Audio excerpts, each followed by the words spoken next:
उड़ीसा के बहंगा में 2 जून की शाम को हुए 3 ट्रेन के एक्सीडेंट के दिल दहला देने वाले वीडियोस और फोटोज़ तो आपने देख ली होगी। हादसे से अब तक 261 लोगों की मौत और 900 से ज़्यादा लोग घायल बताए गए हैं। लेकिन अब सवाल है, एक साथ 3 ट्रेनों की भिड़ंत हुई कैसे? So hello everyone, welcome to my YouTube channel और आज हम इसी टॉपिक पर बात करने वाले हैं। 2 जून यानी शुक्रवार की शाम train number 12841 Shalimar Chennai central Coromandel express शाम 6:37 में उड़ीसा के बालाशोर स्टेशन पहुंची।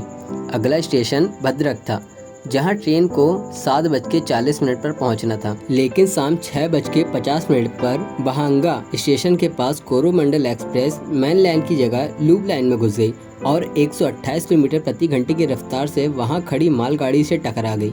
कोरोमंडल एक्सप्रेस से कुछ डिब्बे डीरेल होकर बगल के ट्रैक पर बिखर गए।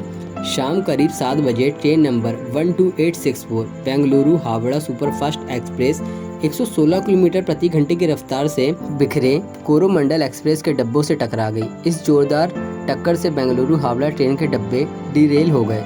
इस तरह डीरेल होने की वजह से 3 ट्रेन आपस में टकराईं। देश में अधिकतर हादसे डीरेल होने की वजह से ही होते हैं और अब आप सभी को बताते हैं ट्रेन डीरेल होने की वजह और इससे अब तक कितने हादसे हुए हैं। 2022 में 35 रेल हादसों में से 27 हादसे ट्रेन डीरेल होने की वजह से हुए हैं। रेलवे बोर्ड के अनुसार इसमें से 20 हादसे रेलवे स्टाफ की लापरवाही की वजह से हुए हैं। ये कुछ तस्वीरें जो हमें इंटरनेट से मिली। पहली, पैसेंजर ट्रेन मंसी से सहरसा की ओर जा रही थी। जोरदार बारिश हो रही थी, तेज हवाएं चल रही थी। जब ट्रेन बागमती नदी के ऊपर बने पुल से गुजर रही थी, तभी अचानक ड्राइवर ने बैक मार दिया। एक झटके में इसके 60 डिब्बे नदी में गिर गए। मीडिया रिपोर्ट्स के मुताबिक इसमें करीब 800 लोगों की मौत हुई थी। सरकारी आंकड़ों में 300 लोगों के मरने की बात कही गई है। दूसरा, रात 2:46 का वक्त, कलिंदी एक्सप्रेस दिल्ली जा रही थी। तभी फिरोजाबाद स्टेशन पर एक नीलगाय टकरा गई। इससे कुछ देर के लिए ट्रेन रुक गई। इसी बीच पीछे से पुरुषोत्तम एक्सप्रेस ने उसे टक्कर मारी।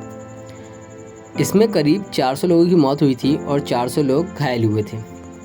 तीसरा, ब्रह्मपुत्र मेल कटिहार डिवीज़न के गैसल स्टेशन पर खड़ी अवध असम एक्सप्रेस से टकरा गई थी।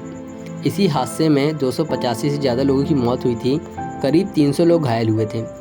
चौथा, जम्मू तवी सियालदा एक्सप्रेस पंजाब के खन्ना से फ्रंटियर गोल्डन टेम्पल मेल की पटरी से उतरे 3 डब्बों से टकरा गई थी, जिसमें 212 लोगों की मौत हुई थी। पांचवा घटना, इंदौर एक्सप्रेस पटना की ओर जा रही थी। अल सुबह 3 बजे के करीब कानपुर के पुखराया के पास इसके 14 डिब्बे पटरी से उतर गए। इसमें 153 लोगों की जान गई, करीब 200 लोग घायल हुए थे। ट्रेन डीरेल होने की वजह। पहली वजह, ट्रेन या पटरी में फ्रैक्चर।